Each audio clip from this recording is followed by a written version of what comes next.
پہنچنے کا راستہ لا الہ الا اللہ پاسپورٹ ہے، محمد الرسول اللہ ویزا ہے۔ پاسپورٹ ہو ویزا نہ ہو کوئی چھوٹا سا ملک بھی اندر نہیں جانے دیتا۔ تو جنت جیسا ملک ہے، وَإِذَا رَأَيْتَ ثَمَّ رَأَيْتَ نَعِيمًا وَمُلْكًا كَبِيرًا عَالِيَهُمْ ثِيَابُ سُندُسٍ خُضْرٌ وَإِسْتَبْرَقٌ وَحُلُّوا أَسَاوِرَ مِنْ فِضَّةٍ وَسَقَاهُمْ رَبُّهُمْ شَرَابًا طَهُورًا۔ تو یہ میرے نبی نے ہمیں ایک زندگی سمجھائی کہ اگر ہم نے اس زندگی کو خوبصورت بنانا ہے اور آخرت کو خوبصورت بنانا ہے تو ہمیں محمد مصطفیٰ صلی اللہ علیہ وسلم کی زندگی کو اپنانا پڑے گا۔ لَقَدْ كَانَ لَكُمْ فِي رَسُولِ اللَّهِ،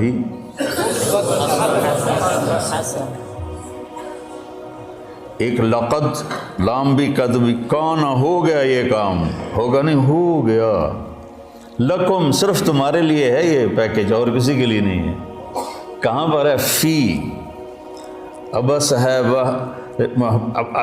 ہے جستجو بحر محبت کے کنارہ کی، بس اس میں ڈوب ہی جانا ہے اے دل پار ہو جانا۔ یہ فی کا مطلب ہے، فی کہ اپنے نبی کی زندگی میں ڈوب جاؤ تو پار ہو جاؤ گے۔ فی رسول اللہ ہے۔ ہر انسان چاہتا ہے میری زندگی اچھی گزرے، اور اس کو جوڑا ہے پیسے کے ساتھ کہ پیسہ ہوگا تو زندگی اچھی ہوگی۔ نہیں، اللہ نے جوڑا ہے ہمارے نبی کے ساتھ کہ میرے نبی کی زندگی اپنا لو تو جھونپڑے میں بھی خوبصورت ہے اور محل میں بھی خوبصورت ہے۔ فی رسول اللہ اسوۃ حسنہ، اللہ اسوۃ کاملہ بھی فرما سکتے تھے چونکہ آپ کی زندگی اسوہ کاملہ ہے۔ حسنہ کا لفظ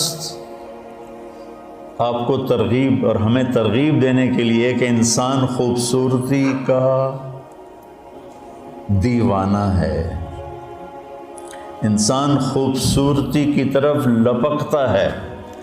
چاند کو خوبصورت بتانے کے لیے کوئی دلیل کی ضرورت نہیں ہے، حسن اپنی طرف کھینچتا ہے۔ میں جب گاؤں میں ہوتا ہوں تو گھنٹوں باہر لیٹا چاند کو دیکھتا رہتا، پتہ نہیں مجھے اس میں کیا کشش محسوس، میں ایسے دیکھتا رہتا۔ کل بدر حیث اتجہت رأیتہ یہدی الی عینیک نورا ثاقبا، متنبی کو دعا دیتا رہتا ہوں، شاید ہی کسی نے اس کے لیے بخشش کی دعا کی ہو، میں کرتا رہتا ہوں۔ تو حسن کو اپنا وجود ثابت کرنے کے لیے دلیل نہیں چاہیے، وہ اپنی ذات میں خود ایک دلیل ہوتا ہے۔ حسین چہرہ ہو، حسین کلام ہو، حسین منظر ہو، حسین پہاڑ ہوں، حسین وادیاں ہوں، برف پوش ہوں یا جنگل پوش ہوں، حسن کھینچتا ہے اپنی طرف۔ تو اللہ تعالیٰ نے نا کاملہ بھی ہے، مکمل بھی ہے، اکمل بھی ہے، اطہر بھی ہے، انور بھی ہے، اشرف بھی ہے، اعلیٰ بھی ہے، ازکیٰ بھی ہے، اجمل بھی ہے، ابرک بھی ہے، لیکن اللہ نے کہا حسنہ۔ اگر اپنی زندگی کو خوبصورت بنانا ہے دنیا اور آخرت میں تو ایک ہی راستہ ہے، میرے نبی کی خوبصورت زندگی ہے۔ حسنہ کا نا میں لغت دیکھ رہا تھا، میں جو قرآن بولتا ہوں نا یہ تفسیر سے نہیں بولتا ہوں، لغت سے مدد لیتا ہوں، چونکہ مجھے وہ شیخ رمضی کی طرح مطالعے کا تو عادت نہیں ہے، تو پیدل ہوں تو میں لغت سے ڈھونڈتا ہوں بھائی کوئی چیز مطلب اس سے جوڑ کھاتی ہو۔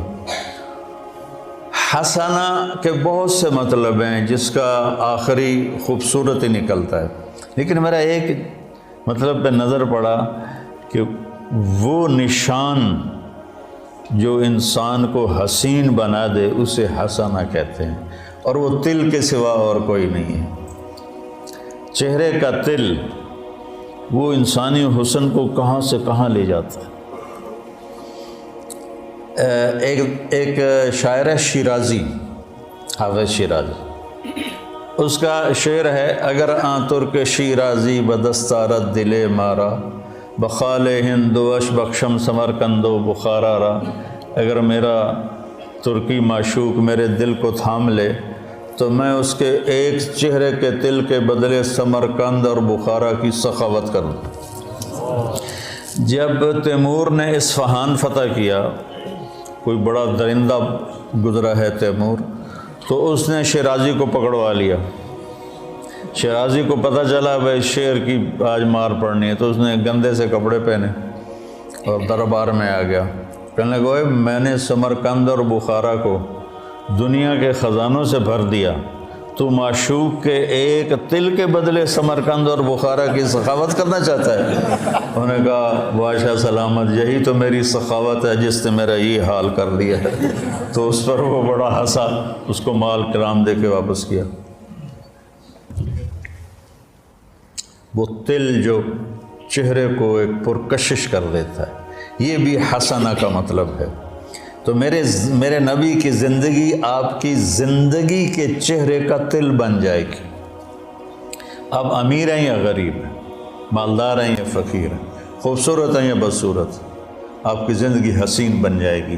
اللہ کے نبی کے پیچھے چل کر اس سے زیادہ خوبصورت زندگی ہوتی تو اللہ اپنے نبی ہی کو دیتا اور کسی کو نہ دیتا۔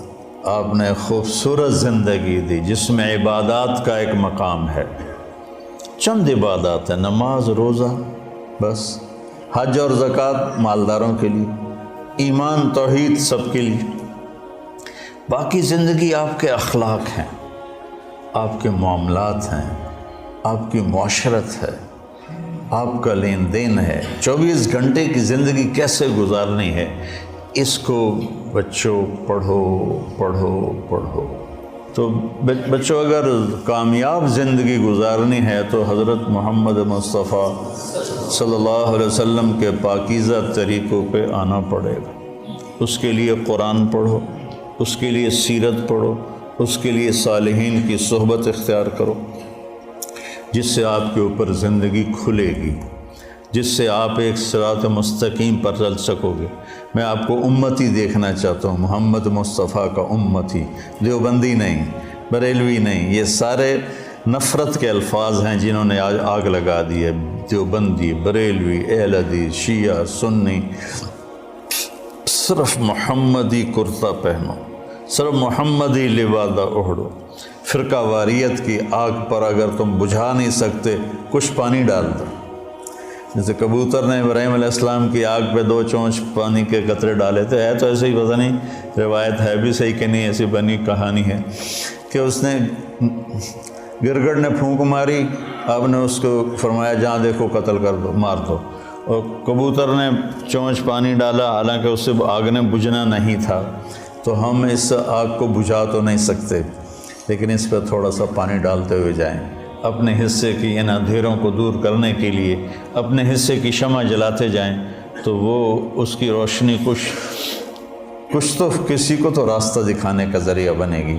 تو میں آپ بچوں کو امتی دیکھنا چاہتا ہوں، امتی، اور آپ کے فکر میں دعوت کو دیکھنا چاہتا ہوں۔ اللہ مجھے بھی دے، آپ کو بھی دے کہ آپ دنیا میں دین کو زندہ کرنے کا جذبہ رکھتے ہوں اور اس کے لیے نقل و حرکت کا شوق رکھتے ہوں۔ سافر تجد عوضا عمن تفارقه وانصف فإن العزيز العيش في النصب سأبغي المجد في شرق وغرب وما ساء الفتى دون اغترابي وإن أنا لم أفز بمراد سعي فكم من حسرة تحت التراب۔ ایویں سر مار رہے ہو، یہ سمجھ بھی آیا؟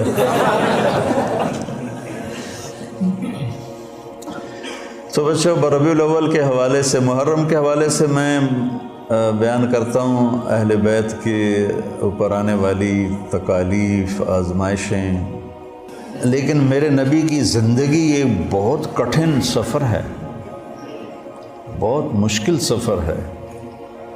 اس کو بیٹا بڑے پاپڑ بیلنے پڑتے ہیں تب جا کر یہ ملتا ہے۔